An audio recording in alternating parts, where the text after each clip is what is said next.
My main grievance was her insistence to create new rumors and slander about myself, one topic, and others after we left, and how she wouldn't leave us alone. Welcome to the Illuminaughtii Files. Over the last few weeks, I had no idea who this person was. I'd never seen their channel, but they've created quite a stir in the YouTube community, along with creating one of the largest snowball effects online that I think I've ever witnessed. But recently, she's lost over 120,000 subscribers, which is a really large chunk, all within a short duration, considering it's an over a million subscriber channel. In order to get an understanding of who this person is and why they're being exposed all over YouTube right now, we have to start at the origin point, which is always my favorite place to start with any person, because it allows you, the viewer or content creator, to see what you can do and to avoid not to fall in the same situation that Illuminaughtii has created for herself. And it really is all of her own doing, as she seems to really love describing herself as somebody who's very emotionally impulsive. And when you admit that you're impulsive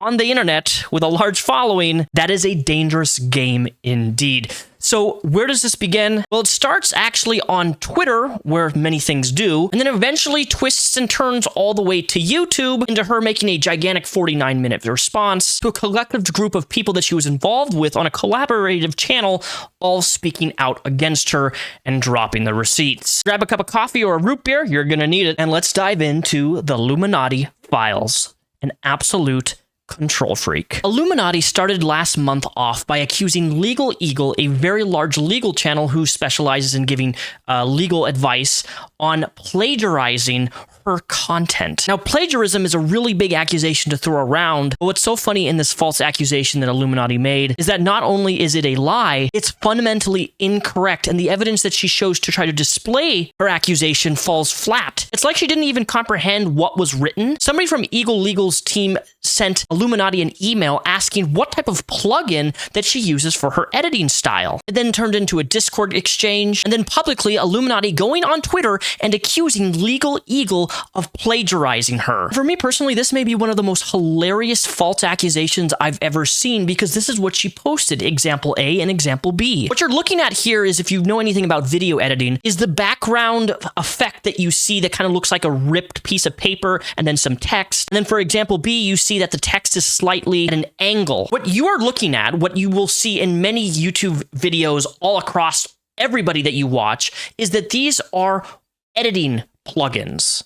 For those of you who don't know, I use software to edit my own content. I edit all my own stuff, and every once in a while, I use a plugin that allows certain transitions or certain effects in content to make things look more seamless and professional. There's hundreds upon thousands of different plugins, and I guarantee you've seen other creators use the same exact effects and same exact plugins because they're pretty much universal among all creators. I'm just amazed that these are two tweets that you're looking at that she made accusing of somebody of copying her video style. This big brain accusation is just hilarious. If you go to any sort of documentary style YouTube video, they're going to be using the same transitions for quotes, for effects. Some plugins for your software are paid, some are free. If you want to accuse somebody falsely of plagiarism simply for using a plugin, then by all means, me and hundreds and thousands of other creators are all copying and plagiarizing each other. That's the mental leap in logic that you're claiming here, Illuminaughtii. But when she did this, when she made this false accusation, she got backlash. It's a crazy thing to accuse anybody of. And instantaneously, she started being accused of plagiarizing other people by using similar quotes, if not almost identical transition scenes of a documentary. And at the end of the day, I don't really care about these accusations because they just fall flat. And in her 49-minute response video, she does actually apologize to Legal Eagle and says that she was wrong. So, you know, credit where credit is due. And for those unaware, a short story. My editors came to me about how parts of a Legal Eagle video looked similar to our videos. And then there were messages and an email from one of Legal Eagle's editors asking for more information about how we do certain effects. I looked at the compared images that were brought to me and I said, wow, that does look pretty similar, and I impulsively posted about it on Twitter. Truthfully, I should have looked into this more instead of just putting the information out there the second I had a gut reaction about it. I should have asked him what the emails were about, but I didn't, and I made a mistake, and plain and simple, I was wrong. So to Legal Eagle and team, I just want to reiterate that I messed up, and I'm sorry for any stress this may have caused you and of course to your team. But from this one false accusation publicly, that's where everything just exploded. We interrupt this program for an important news news announcement. Special thanks to the sponsor of the channel today, Vance Global. What you're looking at here is their delicious gummies. All three are different. All three affect you in different ways, depending on your personal needs, and that's what's most important. You've had a long day at work, you need some relaxation, you need to feel better, you need some comfort. These little guys will do exactly that. But hey, maybe gummies are not your things. They also specialize in smokes. They got Delta 8, pure CBD, and HHC. No additives or chemicals. And their filters are completely biodegradable. They even have high quality cartridges. Vance will meet your every need. They'll ship to all 50 states directly to your door, so go to vanceglobal.com right now and use code REPSION at checkout, and you're gonna get 20% off all of your orders. No ifs or buts about it. You need to try out Vance Global for yourself today. You guys love this sponsor. We've been working with them for over a year now, and I have yet to receive a negative response from any of you guys who've tried out their products. Support the channel, click the link.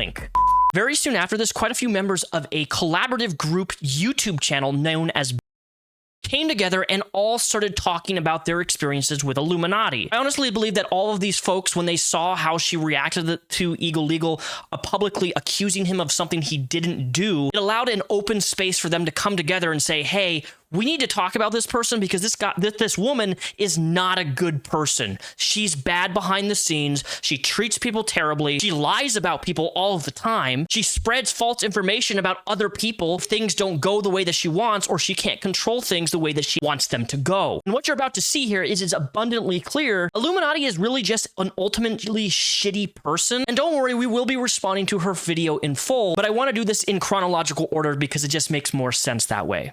Hey, ya peeps, I've seen this recent drama regarding the Illuminati, and I would like to clarify that I'm not affiliated with her and haven't been for over 2 years. I left her and her collaboration group, Sad Milk, due to similar behavior as I've seen in the recent events. Now, Not the Click goes on to expand this with a total of a 16 post Twitter thread highlighting his experiences with her, and a few of these tweets do in fact stand out. The last exchange that he had with her, she was screaming at him for over half an hour, calling him lazy and being a terrible friend. He even provides a quote, "There is no way you can have a resume and be this effing stupid." And after these group members left, what did she do? She spent the next few months spreading lies and half-truths about the individuals of this group, all because she couldn't control them, trying to turn your own friends against you. But one of the strangest things is she tries to pull up old videos from over 11 to 14 years ago. And as you guys know me, we're not about cancel culture here. Hell, if you go 10, 15 years back when I was 15, 16, 17, I've made a lot of cringe content. A lot of us older school YouTubers have said things that no longer align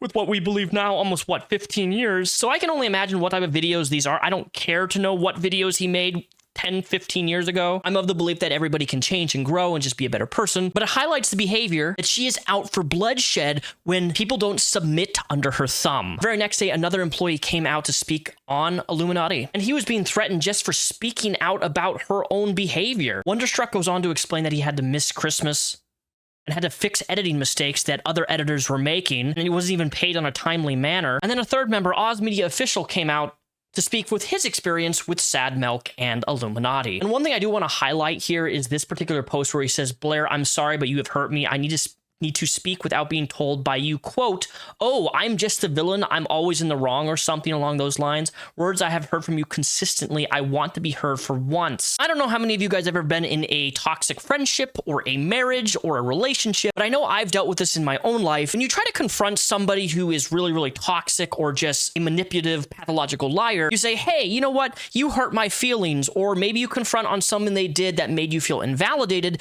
and their response to that confrontation is to get not only just extremely defensive, but then instantly accuse you of like, oh, I'm the bad guy, I'm the villain now, as a way to like deflect off your confrontation on their shitty behavior or how you were hurt by what they did. I've experienced that. You've probably experienced it. I'm out of that situation. Hopefully you are too. But again, a pattern of behavior that Illuminati likes to exhibit. And I'm not sure if you've noticed yet, but these last 3 people that have come out, their stories almost all coincide, almost identical, with the same experience. Now, I'm of the belief that if you have a collective group of people come together to speak about one particular individual, the chances of what they're saying to be actually true is highly probable, like probably like a 95, 100% chance. I think if there's a few things you can take away from this video that I'm making here is that if everybody's saying the same thing about you, not just one, not just your mom or your dad, but like your entire friend group for the most part, if you are constantly losing friends all of the time and you treat people like garbage, the problem is you, Illuminati.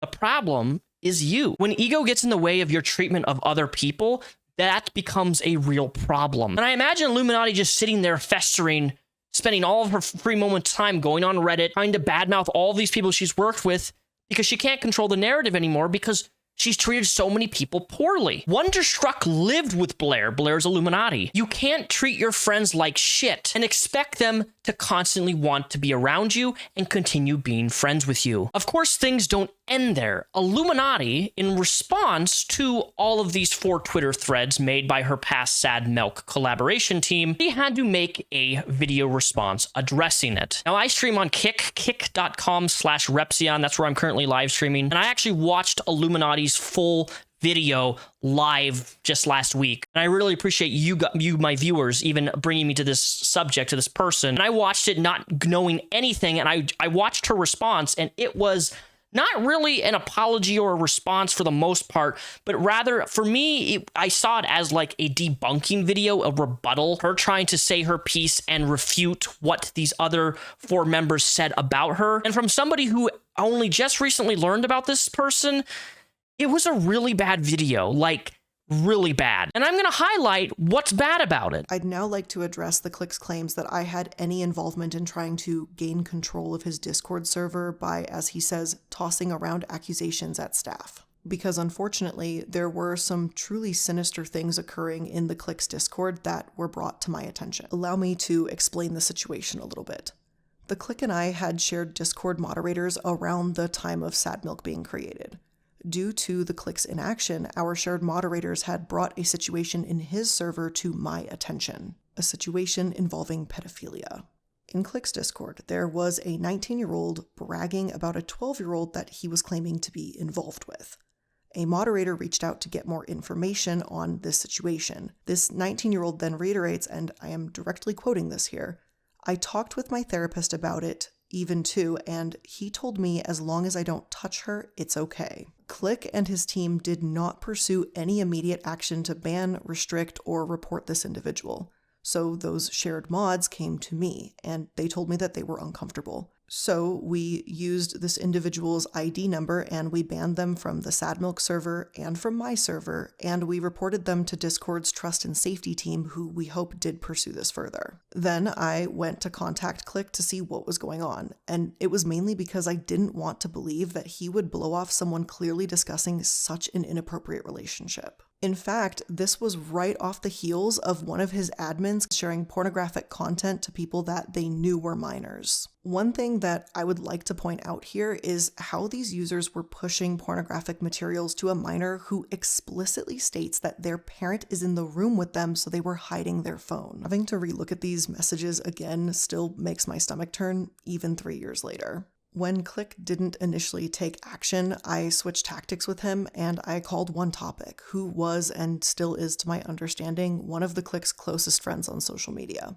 I got into a call with both of them and I shared these files with them, and One Topic opened the files, he was horrified, and he said, and I quote, "I've read one and I don't want access to those screenshots." It was after this conversation that Click took action and reported and removed that individual from his server. I really wouldn't lightly make accusations like this unless I had seen them for myself. And let me be abundantly clear here, I am not trying to accuse the Click of pedophilia, nor do I have any reason to believe that he could be a pedophile. However, he cultivated an environment that was a breeding ground for inappropriate behavior with minors to occur, and that's exactly what happened. In this particular segment of Illuminati's video, I was kind of starstruck considering that after this video was made, the Click made his own video on Illuminati addressing her allegations that she made towards him. And even before Click's video came out addressing this, I had to raise my eyebrow at this simply because the way that this was portrayed was just very odd. Not only are you making making a very serious implication that,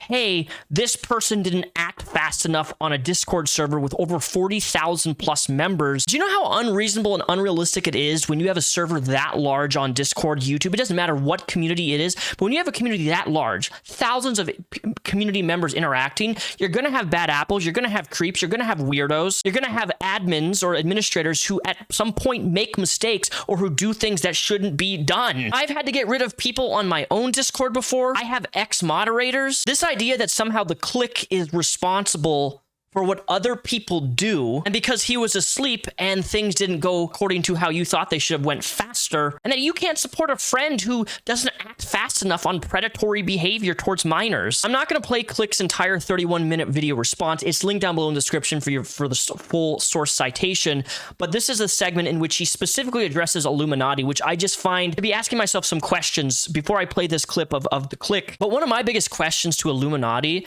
is, why would you bring this subject up, right? These messages, these screenshots, these Discord convos, whatever, that even the Click addresses, these are over 3 years old.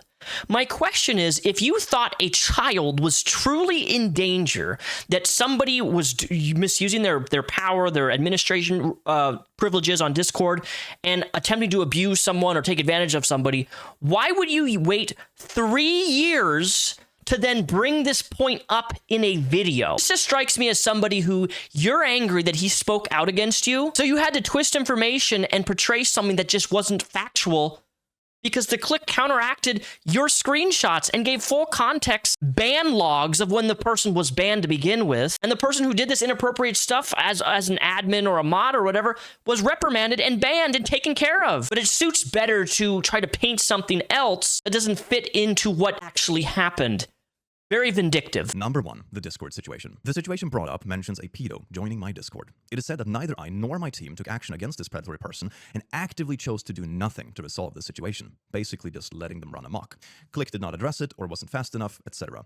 Here are the DMs of said creep, full username, etc. that she has already showed in her video. Now, the first detail that was conveniently left out of the accusations is that I was asleep. In my time zone, this occurred around 2 AM, and within the span of me sleeping, this random creep in question had already gotten banned. I took the liberty to dig through the old ban logs on my server, and here it is. He was banned at 2:14 AM, my time zone. She brought one topic into a chat room, as she shown in her video and her accusations. However, her statement in these DMs about Click knowing is very odd, as I would have been very unconscious when the ban was happening. She might be referring to me knowing by the time I woke up, but the fact remains I wasn't there, nor did I endorse this random creep. Hey, I don't mean to bother you, but can we talk soon when you're free? I'm in a bit of a conundrum and I don't know what to do. Yeah, what's going down? Can I call? GF is getting ready for work. How sensitive is the topic? Very. It involves the P word. What is going on? In Click server and Click knowing. 19-year-old and 12-year-old combo public server, blah, blah, blah, did nothing, and this was on the heels of Click's admin sending naughty stuff. And one topic says, hang on, I'll walk over to my mic. Okay, ready? Thank you, always. But as stated, a ban was already issued before I even woke up, about 14 hours before Blair brought this up with OT, if her timestamps are correct. So this was actually not a ban I was even personally involved with. It's also important to note that this is, sadly, the norm. Our server alone has 44,000 members and almost 3,000 bans. It is a well-known fact that Discord has real problems when it comes to exploitative individuals and communities using their platform. We as creators do our best to clean this up, as well as the platform teams. Neither I nor my team condone this sort of exploitative behavior and do our best to address it when it comes to our attention. This isn't a Click's Discord issue, it's a Discord issue. By the time I woke up, the staff spaces were in chaos. I assume she had asked her crossover staff to leave my server after the two teams clashed, fighting, tossing around odd allegations, and blame. Keep in mind, the creep that joined the VC was already banned for many hours. The situation recap wasn't exactly presented to me on a silver platter. In the allegations against me, it is claimed that I didn't react or respond to the situation. Number 1, being asleep at 2 AM detail was completely left out. 2, the fact that he was actually banned before this whole thing was left out. And 3, a receipt of Illuminati reaching out to me to get me to respond wasn't shown in her video or allegations. And the reason for this is that it doesn't exist. The person who reached out to resolve this was actually myself. And here are the DMs where I did so. Probably worth going to you too, as this thing seems to be blowing up. What have you seen of the recent events on the server? If we got time, I think a quick VC would be good, because this is going on the warpath, it seems. Warpath referring to the teams arguing and fighting, not actually the ban itself. As I said, that had been issued 16 hours before this conversation took place. One sec, I'm on a call with OT. Can I bring him in too? Sure, no problem. Here is a zip file, which is all the images that she showed in her video of the DMs with the creep, etc, etc. By the way, gonna talk to my admins in 15. That's when this person is back and can VC. Okay, I'm writing in the group DM right now. I will let you guys know when all actions have been carried out. I am proud of you. It sounds from this chat, starting from the time I was caught up on the night's events to the time after our voice call, that it worked out quite well. Of course, important to note that this conversation was also an outreach to resolve the Discord Teams issue, not about the ban itself. To further clarify, the ban had been issued 16 hours before this conversation and before I ever woke up. And yes, it was later brought to my attention that there were a couple of mods who failed to act initially. This was evaluated by me and the team to take proper action. It's important to keep in mind that these people aren't trained law enforcement, but community volunteers. Myself and the admin team I work closely with do our best to resolve any situations that occur in the Discord. Also important to know that this screenshot from the group call that she brought up is simply OT not wanting some random creep statements in his work drive. It's not that he was so torn up about my disgusting Discord, as is insinuated in the video for some reason. If OT was really so disgusted with me and how I run things, isn't it odd that we've been close friends for the 2.5 years after this happened? It's a very odd thing to try to twist in her video. Of course, she would retell the story quite differently to anyone who would listen. Here's a screenshot where she's sharing that same group call and saying, "This is that call where I rail-click for not doing anything for months." Note that this date is in October, a couple of weeks after we had left Sadmilk. The statement about us leaving was made in November, but we had actually left a month prior. So the twisting of these events have been going on for quite a while. As for the staff member sharing inappropriate artwork in Discord, this happened about 5 weeks prior, so I'm not sure why it's being tied into all this, but I can say from experience with running Discord servers that it happens every few months that a staff member misbehaves and is removed from the team. Oftentimes, it leads to a couple of staff members getting removed, as troublemakers tend to enhance each other. This specific individual was removed from the team by me. The individual had been slowly spiraling, starting off with passive-aggressive behavior towards other staff and minor misdemeanors. When they failed to improve their behavior after a feedback session, and also got worse when they started sharing not safe for work artwork in staff chats, they were removed. I think it's an important specification that it was lewd artwork and not real-life nudes. I actually talked to Illuminaughtii one-on-one about this very thing. As you can see from this chat, this was already resolved a while back by that time. In the same conversation, we also talk about the out-of-context other screenshots she shared in her own video. It's odd, if she wanted to paint a full picture of these events, she didn't include my own words on the matter, but just insinuations. Words she had access to this whole time. If there's one thing that drives me absolutely crazy about folks like Illuminaughtii, is that they intentionally leave out receipts, screenshots, and evidence just because they think that by doing that, that makes their argument better, the narrative that they're trying to push. And it's so scummy. Click, I hope you have learned to not tolerate such behavior in your server. I hope that you have learned from this and that you'll continue to strive to do better. I truly regret ever being friends with you. And I hope that I can finally close the door on that chapter in my life. I want nothing to do with you, and I can only hope that I will no longer be associated with you after all of this. Here's the thing, Illuminaughtii. You can get on camera and say, I don't ever want to be friends with you, blah, blah, blah, blah. That's fine and dandy, but here's the reality, okay? Here's the wake-up call for you. If you don't want any association with this person, for whatever reason, you need to shut the fuck up.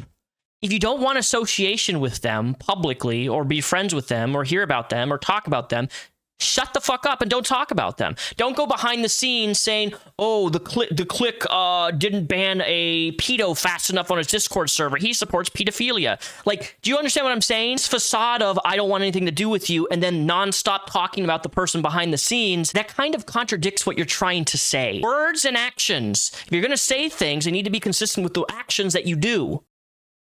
When it comes to discussing Wonderstruck, his actions are some of the most confusing I've had to deal with. He would often complain about his roommates being terrible people, his friends being mostly terrible people and unmotivated to do well in life, and how his car was always breaking down, and how his channel was not going in the direction he wanted. And then he talked about that last bit of family that he had moving away, and he was essentially alone. I won't speak on behalf of Oz, but I know I was moved by Wonder's stories. Without going into personal details, I was pretty horrified by what he had explained happened in his past. I was saddened by how he constantly talked about how bad his life was and how he felt like a failure. He said he felt alone, depressed, and uncertain of the future. And at that point, I knew I wanted to help him in whatever way I could. At the end of 2020, I paid for his tickets to visit Oz and me in Colorado. During this trip, we discussed the possibility of Wonder moving out to Colorado due to his discontent with his life in Texas. I was in what I felt was a privileged position, and I wanted to share that with someone I cared about and wanted to see succeed.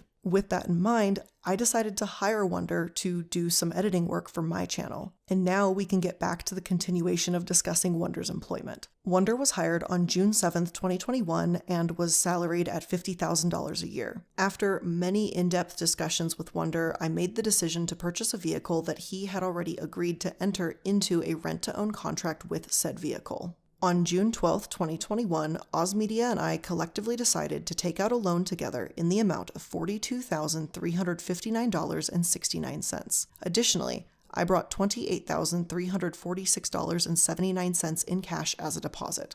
Wonder did not contribute to the deposit on the car. With this rent-to-own contract, I agreed to only charge Wonder the cost of the loan and not the full value of the car itself, meaning within a 24-month period, he would have only paid $14,120.12 for a car that, when purchased, went for a grand total of $61,386.23. I don't really care how you slice this, but if you have somebody who you know is struggling financially and doesn't have a large income, the fact that you would even buy them a car with a value of $61,000 is absolutely absurd, and you're right, it is idiotic. It so happens that Wonderstruck uploaded his own hour-and-a-half long video debunking almost everything that you say in this video in regards to trying to paint him as somebody who wasn't willing to pay the car payments of that 14 months, along with you claiming he had no car insurance, which he also posted, yes, he did. The way that I interpret this, and I'm not going to go into the nit and grit of this whole thing,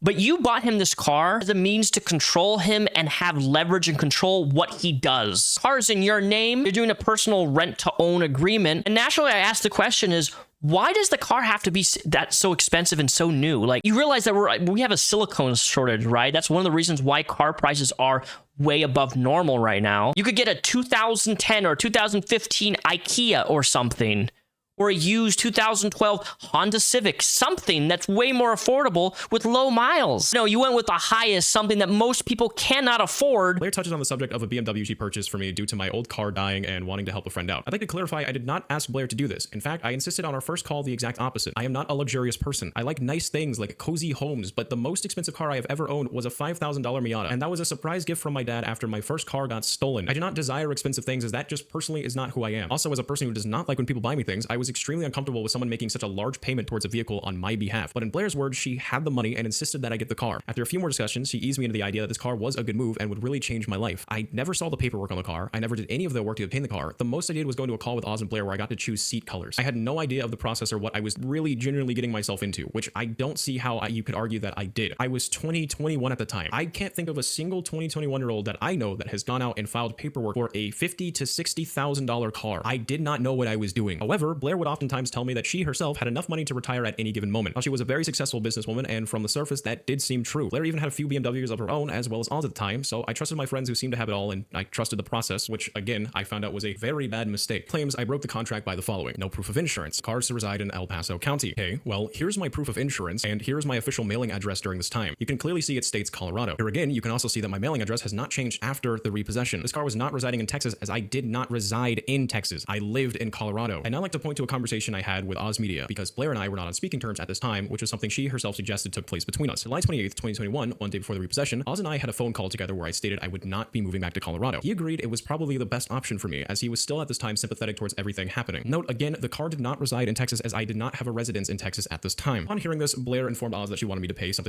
would do. I was met with a copy of the car contract, so I asked again to see the paperwork of the car. This was to ensure I was obtaining an accurate account of the car's value so I could legally assure what I was paying for. I believe that any person in my position should have done this. It is the only right thing to do to make sure you legally know what you're paying. After this message, I never once got a response. Later in the early hours of July 29th, 2021, Blair flew down to obtain the BMW. Hours after I agreed to pay for the car's appreciation value under the condition that I was paying what was accurate and visible to me on the matter, and I was threatened with NDA. If I had to explain the feeling, I felt helpless. Again, I just wanted to do the right thing and do it the way I was asked. And now I wake up and all my belongings are gone. I cannot explain how weak that makes a person feel. It feels like just a massive, a massive fuck you for no reason. Blair puts in her drive that the car had bottles, a few wrappers, and some clothes. What she fails to show in her video is my skateboard, both my Sad Milk and Wonderstruck Guy play buttons, my $800 GoPro set, and a whole list of other items I was prohibited from obtaining, which I found out recently from Oz. These items were subsequently thrown in the trash after some time. Instances that voided our agreement and constituted the repossession of my vehicle.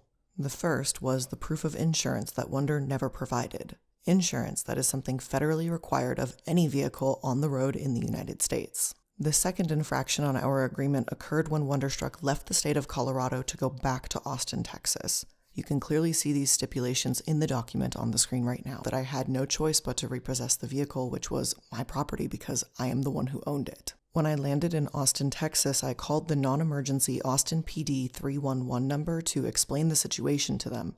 I told them that I had all of my title documents on me, I had the extra key, I had my insurance cards for the vehicle, and I asked them how I should proceed. They told me they were unconcerned as I was well within my legal right to collect my own property. They furthermore offered me a police escort for the repossession if I wasn't able to collect the car on my own. So on July 29th, 2021, I was able to get a hold of my vehicle and I took back my property. I would like to take a moment to bring up the condition of the vehicle upon its repossession. Within 1 month of using the vehicle, the car was visibly soiled, trash was littered in the car, it contained dirty clothing which consisted of I think 2 pairs of dirty boxers and maybe 3 mismatched socks. There was also a huge crack that went across most of the windshield, and for some reason the glove box compartment in the front passenger seat was somehow broken. The state of the vehicle was shocking, to be honest, but at this point I was just happy to have my car back. That's considered trash to you, Illuminati? If that's considered trash to you, how about we take a look at your bedroom? The way that you live. Is that a little bit of projection? The car was trashed. You are so dramatic. So dramatic to even imply that this is a trashed vehicle when you live like that. What does that say? Jesus Christ, woman. What is wrong with you? If anything, I think this really highlights how terrible of a person Blair is. Because I can't imagine why you wouldn't just take the stuff out of the car and give him his personal belongings, but instead you got rid of everything. The person was literally living out of their vehicle. Instead of doing the normal thing most people would do, hey, this is your personal belonging. Here you go. You can have it back. You just disregard it. You throw it in the trash. You get rid of it. Why? Why would you do something like that unless you're really trying to destroy somebody's life? And mind you, this was only a month after he had this car. You terminate the guy from not doing enough work when you even admit in your video that he's designed to edit your live streams and you only had 2 live streams to edit. If you're not doing regular live streams for creating content for him to work for, you can't terminate somebody for not doing the work if you're not giving them the work to do. I once worked a job, right? And it was so weird. They wanted me to go to work. When I would finish my work and get everything done, they would be like, just hang out for the next hour or two and do nothing. And I'm like, I don't want to just sit around and do nothing. I want to actually work and I want to make money. It feels almost like you're indirectly taking advantage of somebody, even though you're technically not, because they're not giving you work to do. There's no work to do, but they're still paying you. That's on them, not you as an employee. What I specifically would like to highlight is that he insinuates that he had intention to and was taking action to arm himself to end his life. In a message directly with me, he explicitly told me that, quote, I was legit trying to get into my dad's gun cabinet to fucking kill myself. Either way, out of concern, I called the Austin Police Department non-emergency line to ask for a wellness check. And when I explained to the operator what was the situation at hand, they immediately transferred me to the 911 dispatcher. I then read the messages to them, and I gave the 911 operator the last known place of his residence in Texas, which was his dad's house, to perform a wellness check. The operator then told me not to arrange anything unless the police force is present. In his messages, Wonder states that he received a call from his therapist, which ultimately pulled him out of his intended plan. 2 points I want to make here. One, if you read the messages that she displays on the screen, you see it specifically. He says, after everything being treated like your emotional punching bag and you letting me just purposely not tell me things so you could have a reason to be mad, ruining my finances, everything, I had enough. I'd like to highlight that being a friend with someone or being involved with someone, living with somebody who won't talk to you, who won't tell you, who won't communicate to you, specifically when you have contracts with them and are intentionally keeping information out of the loop so that you don't have knowledge of, and then they use your lack of knowledge that you should know, like with the BMW and all the contract stuff and the paperwork, and not keeping you in the loop. They prey on you being naive and ignorant. They use that as an advantage, essentially. Illuminaughtii strikes me as the type of woman who, to intentionally get mad at somebody, but not communicating them the issue on why she's mad in the first place, or what is going on. What's wrong? What's wrong? How can I resolve this issue? The person won't speak to you about what's going on. That will drive anyone insane. That will make anyone go off the deep end. I've been there. Maybe you've been there. I don't know. It's a crazy thing to be with anyone, friends, relationships, and you have somebody who refuses to communicate what the problem is or what's going wrong or what's wrong. They just circle jerk you. They don't talk to you. They ignore you. And then they get mad at the fact that they're not communicating on what the issue is. It makes anybody go bonkers. You think I have a bald spot on the back on my head for a reason? This bald spot was created from frustration. The second point that I would like to make is that you shouldn't even be posting this message, Illuminati. What is the relevancy of this on bringing up his mental health? If he was using his mental health as a reason to, I don't know, let's say, if you don't give me this car, I'm going to end my life. Or if you don't do what I want, I'm going to hurt myself. If this was an instance of him using suicide as a means to like try to make you do something or use it manipulatively, then by all means blast that stuff. But this is a personal message. There's nothing incriminating in this outside of him expressing to you that he was struggling with not aliving himself. And what do? You post it online with a 1 million sub channel for what? What's the context behind this? Upon moving, if you've watched the video up to this point, you already know everything that's taken place. So when Blair took the car, I knew I had nothing left but a few clothes on my back, and everyone would soon find out that the person they were so proud of just 2 months prior was back at home and broke. And for me, I couldn't really handle that. I had tried so hard to show every effort that I cared, that I wanted to do a good job, that I wanted to succeed, and it ended up with me having nothing. I truly was a failure now, and nobody could say anything else because I couldn't speak publicly or I'd be threatened with legal action. By this point, my mental health was in a full collapse. Everything was dark, and I felt I had nowhere to go, and that every exit just led to more pain. So while my dad was away, I sat at his kitchen counter, thinking, viewing my options, whatever that even means, and I chose that I wanted to.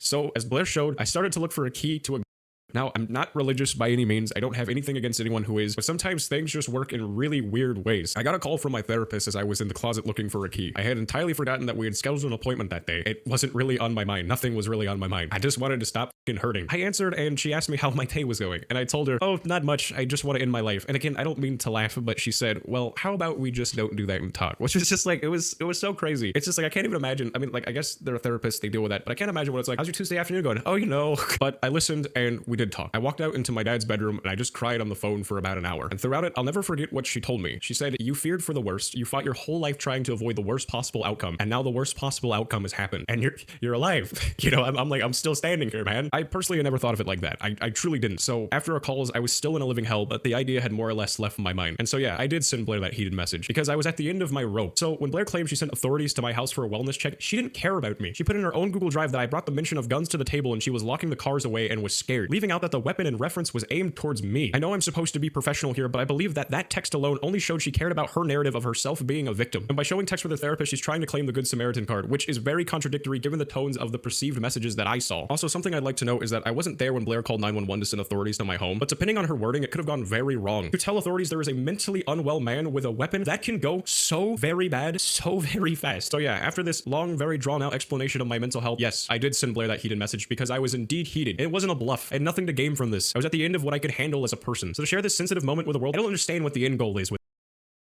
This final section and this final person will be the hardest for me to address, so I plan on keeping this brief. Oz, you were right.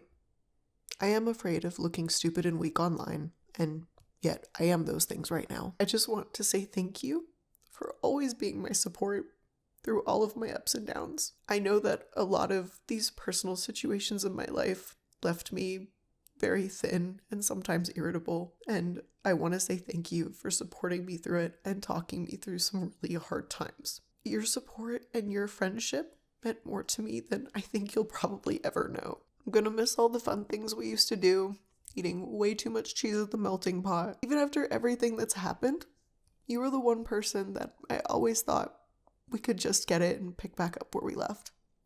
And unfortunately, I think that ship has sailed. Oz, I miss the friend you were to me, but I think this makes it clear that we finally need to cut all ties. So, to finish out this very difficult video for me, I want to once again just say, I take accountability for my actions. There are absolutely some stupid and dumb things that I did, and sometimes I do react a bit impulsively, and that does tend to backfire on me. I am disappointed in my behavior, and I hope that I can learn from all of this. I want to own up to my faults and take responsibility for my actions. Furthermore, I want to take responsibility for my own involvement with a crowd I am happy to no longer associate with.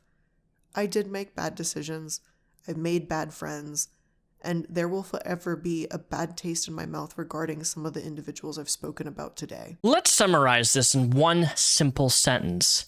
You were a bad friend. You treat people like shit. That's what it boils down to. You don't just lose close friends, a group of them, super quickly unless you are the cause of that. This person, Oz, lived with you. If somebody that close to you is pulling away from you, you have to do some inner reflection and stop blaming, like, all you guys leave a sour taste in my mouth, glad I'm not friends with you no more type shit. Like, it's this so juvenile. To me, it just displays that you don't know what it is that a friend properly is.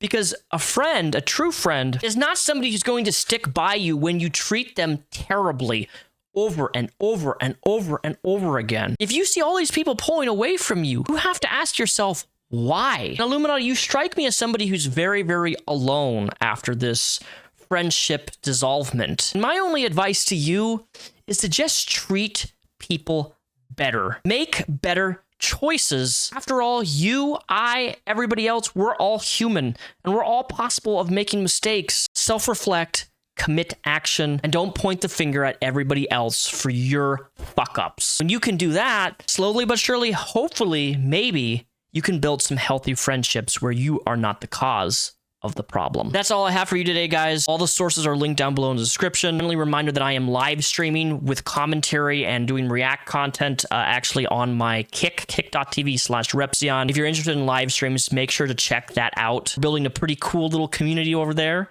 It's been a hell of a lot of fun, and I hope to see you guys there. So I'll see you guys next week for another video. Cheers.